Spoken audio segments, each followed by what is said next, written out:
UN Aceh Sumatera merujuk pada upaya atau simbolisasi seruan dukungan dari Perserikatan Bangsa-Bangsa, PBB, atau organisasi internasional, UN United Nations, terhadap isu-isu di Aceh dan Sumatera, khususnya saat terjadi bencana alam atau krisis kemanusiaan, seperti yang terlihat pada aksi protes di Aceh baru-baru ini, yang mengibarkan poster logo UN untuk menuntut perhatian internasional terhadap banjir.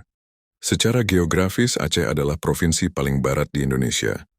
Bagian dari Pulau Sumatera, terkenal dengan sebutan Serambi Mekah dan memiliki sejarah serta budaya yang kuat.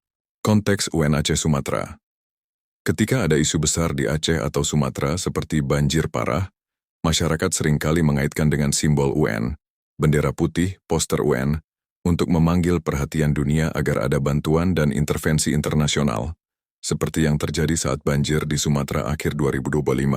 Jadi UN Aceh Sumatera bukan entitas resmi, melainkan gabungan istilah yang menunjukkan permohonan bantuan internasional untuk masalah di Aceh dan Sumatera.